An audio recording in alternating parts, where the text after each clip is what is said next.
Hello everyone, आज है 19 जुलाई और आज इस वीडियो में हम बात करने जा रहे हैं डेल्टा कॉर्प के बारे में। देखिए 180 रुपये का ये शेयर है और डेफिनेटली दमदार शेयर है, इसमें कोई शक नहीं है। लेकिन साथ साथ यहाँ पर कुछ चीज़ें ऐसी प्ले आउट भी हो सकती है फ्यूचर में जो इस शेयर को ऊपर ले जाने का काम कर सकती है। तो वो चीज़ें कौन कौन सी है उसके बारे में हम यहाँ पर चर्चा करेंगे। लेकिन उससे पहले अगर आपने अभी तक चैनल को सब्सक्राइब नहीं किया है तो प्लीज़ अभी इसे सब्सक्राइब कर लीजिए, क्योंकि आगे भी बहुत सारे वीडियोस हैं जो आपको काफ़ी ज़्यादा हेल्प करेंगे। तो डेल्टा कॉर्प 180 रुपये का शेयर है और डेल्टा कॉर्प के बारे में हम इसके शेयर होल्डिंग पैटर्न के बारे में, मतलब इसके चार्ट के बारे में अगर देखें, प्राइस चार्ट के बारे में देखें तो पिछले कुछ दिनों से लगातार ये शेयर टूट रहा है। आप देखिए 190 के करीब, 195 के करीब शेयर पहुंच गया था, उसके बाद लगातार ये टूटकर 180 के आसपास आ रहा है। कह सकते हैं एकदम फ्री फॉल चल रहा है। यहाँ पे देखिए तेजी जब बनी थी तो एक झटके में तेजी बनी थी। 177 से 195 रुपीज़ तक शेयर सिर्फ 2 दिन में पहुंच गया, लेकिन उसके बाद लगातार थोड़ी करके हमें यहाँ पर गिरावट भी देखने को मिल रही है। और इस गिरावट में भाई साहब मौके हैं बाइंग के, इसको याद रखिएगा। कौन सा प्राइस मुझे सही लगता है खरीदारी के लिए वो भी हम चर्चा करेंगे। तो ये मत मान लीजिए कि 180 पर मैं आपको खरीदने की बात कर रहा हूँ। मैं यहाँ पर बाकायदा चर्चा करूँगा कि भैया कौन सा लेवल खरीदारी के लिए सही होगा और किस तरीके से खरीदारी करनी चाहिए। तो वीडियो को पूरा ज़रूर देखिए। यहाँ पर देखिए पिछले एक साल में देखा जाए तो डेल्टा कॉर्प में 100% का ग्रोथ है। 86 का शेयर था, तेजी आई, फिर लंबा वक्त गुजारा उस लेवल पर, फिर एक झटके में तेजी बनी, फिर गिरावट के साथ थोड़ा वक्त बिताया, फिर एक बड़ी रफ्तार यहाँ पर बनी और शेयर पहुंचे 195 के आसपास। वापस टूट के 150 के करीब पहुंचा, वापस 195 के करीब पहुंचा। और तो और अगर हम पिछले 3 साल की चर्चा करें तो पिछले 3 साल में 11% की अभी भी गिरावट है। लेकिन आप देखिए कोरोना से जो डैमेज हुआ था, तो एक चीज़ तो भैया यहाँ पर है कि कोरोना से जो डैमेज हुआ था उससे तो अब धीरे धीरे हम बाहर आ रहे हैं। देखिए कोरोना जैसे ही आया था पिछले साल ये शेयर 54 रुपीज़ तक पहुँच गया था, 54 रुपीज़ तक। आज अगर देखें तो उसने बड़ी रिकवरी दिखाई है और जब भी रिकवरी आई है थोड़ी बहुत प्रॉफिट बुकिंग आई है, लेकिन उससे ज़्यादा की बड़ी रिकवरी आई है। तो भले ही 180 का शेयर नीचे, मतलब 195 के पहुंचने के बाद शेयर नीचे आ रहा हो, लेकिन थोड़ा और नीचे जाने के बाद एक दोबारा बड़ी रफ्तार ये जरूर पकड़ सकता है, इसमें कोई शक की बात नहीं है। कंपनी का बिजनेस अगर देखें तो भैया गेमिंग का है और हॉस्पिटैलिटी का बिजनेस है। गेमिंग मतलब देखो इनकी अड्डा 52 ऐप बहुत ही ज़्यादा फेमस है, लेकिन उसके अलावा अगर हम देखें तो जो मेन रेवेन्यू इनका निकल कर आता है वो आता है भैया इनके कसिनो से। कसिनो से सबसे ज़्यादा इनका रेवेन्यू है और हाल फिलहाल में इनके जो कसिनो है वो गोवा में है, सिक्किम में है और दमन में भैया खुलने वाले हैं इनके कसिनो। तो मेन जो इनके कसिनो गोवा में है वो अभी भी क्लोज रहेंगे। ये आया है, स्टेट गाइडलाइन आई है कि क्लोज रहेंगे और कर्फ्यू इनके ऊपर रहेगा। और कब तक रहेंगे तो भैया पूरे गोवा में 26 जुलाई तक इनके कसिनो क्लोज रहने वाले हैं, जिसकी वजह से आपको शेयर पर पिछले कुछ दिनों से प्रेशर देखने को मिल रहा है। क्योंकि इसकी बात हो भी रही थी कि जो वेव आ रही है, थर्ड वेव, इसके चलते शायद जो रिस्ट्रिक्शन है वो दोबारा लौट सकते हैं, खास करके कसिनो के ऊपर। और वही चीज़ यहाँ पर देखने को मिली है कि जो कोविड के केसों में बढ़ोतरी हुई है उसको देखते हुए स्टेट गवर्नमेंट ने 26 जुलाई तक कसिनो बंद करने की बात करी है। और इतना ही नहीं, मतलब रिस्ट्रिक्शन सारे लागू हुए हैं, जिसमें कसिनो के ऊपर भी रिस्ट्रिक्शन आपको देखने को मिलने वाला है। यहाँ पर देखिए however the company last week has said the operation in the Sikkim resume operation. तो देखिए कंपनी ने यह भी कहा था कि 6 जुलाई से इनके ऑपरेशन जो सिक्किम में भी कसिनो है वो खुल चुके हैं। और the government of Sikkim has allowed reopening of casinos in the state subject to safety norm. मतलब सेफ्टी को ध्यान में रखकर इन्होंने नए कसिनो को खोलने का आदेश दिया। मतलब इनका जो बड़ा बिजनेस आता है वो भैया गोवा से आता है, ठीक है। और गोवा में रिस्ट्रिक्शन रहेंगे तो भैया दिक्कत तो थोड़ी बहुत इनको देखने को मिलेगी। और यहाँ पर अगर मैं इनके बिजनेस की बात करूँ तो कसिनो में भी अगर हम गेमिंग की अगर मैं बात करने जाए तो कई सारे गेम्स हैं। कसिनो की अगर हम बात करें तो कई सारे इनके गेम्स देखने को मिलते हैं और कई बड़ी फैसिलिटी। क्रूज कसिनो अगर आप देखो, जो लोग गोवा में जाते हैं खेलने के लिए उनको पता रहता है कि क्रूज कसिनो कई सारे इनके देखने को मिल जाते हैं वहाँ पर। इतना ही नहीं, कई सारे स्लॉट्स मशीन भी वहाँ पर है। सिक्किम का इनका ऑपरेशनल है, सिक्किम में एक जगह पर है और काफ़ी बड़ा ऑपरेशनल है। दमन में इनका कमिंग सून है भैया, मतलब काफ़ी बड़ी कह सकते हैं कि खुलने वाला इनका गेमिंग स्पेस। तकरीबन 60,000 स्क्वायर फीट का पूरा वो रहने वाला है, जो काफ़ी बड़े एरिया में फैला होगा। तो एक बड़ा कह सकते हैं कि बहुत ही बड़ा इनका कसिनो वहाँ पर खुलने वाला, कसिनो रिसॉर्ट कह सकते हैं जो वहाँ पर खुलने वाला है। हॉस्पिटैलिटी की भी अगर हम बात करें तो भैया उनमें भी कई सारे होटल्स इस कंपनी के पास है जिसको ये कंपनी चलाती है और जिससे इनका एक रेवेन्यू भी निकल कर। देखिए डेल्टिन सूट्स की बात करें, कई सारे बड़े बड़े होटल्स इस कंपनी के पास है जिसको ये चलाती है और 106 रूम्स इनके हैं ऑल सूट्स होटल के जो डेल्टिन सूट्स है।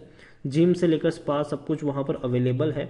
इतना ही नहीं, द डेल्टिन जो दमन में इनका ऑपरेशनल्स है वहाँ पर 176 रूम्स आपको देखने को मिलेंगे और भाई साहब 70,000 स्क्वायर फीट में फैला है। पूल्स एंड इवेंट एरिया सब कुछ वहाँ पर आपको देखने को मिल जाएगा।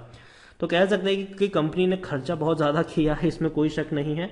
इतना ही नहीं, स्मॉल कैप शेयर है, 4,900 करोड़ के आसपास का इसका मार्केट कैप देखने को मिल रहा है। बहुत ज़्यादा वॉल्यूम अभी ट्रेड नहीं हो रहे हैं, सिर्फ 12 से 13 लाख के वॉल्यूम ट्रेड्स हैं। लेकिन जैसे ही कसिनो खुलने की खबर आएगी या जैसे ही 26 तारीख जैसे जैसे नज़दीक आएगी, याद रखिए शेयर तेज़ी की तरफ भागना शुरू करेगा। लगेगा कि हाँ अब कोविड केस धीरे धीरे कम हो रहे हैं और लोग घूमना प्रीफर करेंगे। देखिए अभी हमने देखा शिमला में किस तरीके की बाढ़ आ गई थी लोगों की, ठीक है। याद रखिए उसी तरीके की बाढ़ जैसे ही मॉनसून खत्म होगा और जैसे ही दिवाली न्यू ईयर का वक्त शुरू होगा वैसे ही बाढ़ आपको भैया गोवा में देखने को मिलेगी। और गोवा में जो लोग जाते हैं भैया, डेफिनेटली पैसा है वही लोग जाते हैं गोवा में, ठीक है। और वहाँ पर वो ज़्यादातर लोग कसिनो वसिनो में भी जाते हैं, वहाँ की होटल्स वगैरह में भी, बड़ी बड़ी होटल्स में रुकते भी हैं। तो सब कुछ भरा हुआ होगा उस वक्त। क्रूज कसिनो भैया बहुत चल रहे होंगे उस वक्त। और जो थर्ड वेव की जो हम बात करें तब तक वो ख़त्म भी हो चुकी होगी। तो जो दिवाली के बाद का जो पीरियड शुरू होगा इस कंपनी के लिए मेरे हिसाब से बहुत ही बेहतरीन होने वाला है। जो ऑपरेशनल लंबे समय से बंद पड़े थे वो शुरू होने वाले हैं। जो लोग अंदर से लंबे समय से भरे पड़े हैं घूमने के लिए, खेलने के लिए, वो जाएंगे, खेलेंगे, घूमेंगे, सब कुछ करेंगे वहाँ पर। तो वो चीज़ भी यहाँ पर हमें समझनी होगी। और डेल्टा कॉर्प की मैं बात करूँ तो कंपनी की अच्छी बात है कि कंपनी ऑलमोस्ट डेट फ्री है। कंपनी ने अपना कर्जा पहले कम किया, ठीक है, रिड्यूस किया, और अब वो ऑलमोस्ट डेट फ्री हो चुकी है। नेगेटिव पॉइंट भी है कुछ सारी। अपनी बुक वैल्यू से 2.5 गुना ज़्यादा प्राइस पर शेयर ट्रेड कर रहा है। कंपनी का इंटरेस्ट कवरेज रेशियो काफ़ी कम है। कंपनी के सेल्स नंबर काफ़ी खराब रहे हैं पिछले 5 सालों में। प्रमोटर की होल्डिंग भी थोड़ी कम है, तकरीबन 33.28% की होल्डिंग इनकी देखने को मिली है। रिटर्न ऑन इक्विटी भी देखें तो वो भी कहीं ना कहीं कम देखने को मिली है। और अर्निंग अदर इनकम जो है वो सिर्फ 21 करोड़ के आसपास है, वो भी थोड़ी बहुत कम ही नजर आई है यहाँ पर। डेल्टा कॉर्प देखा जाए तो कंपनी में प्रमोटर की होल्डिंग काफ़ी कम है, 33.28% है। लेकिन उसके सामने एफआईएल के पास 8.14% की होल्डिंग है, 6.78% की होल्डिंग म्यूचुअल फंड और 0.29% की होल्डिंग इंश्योरेंस कंपनी के पास देखने को मिली है।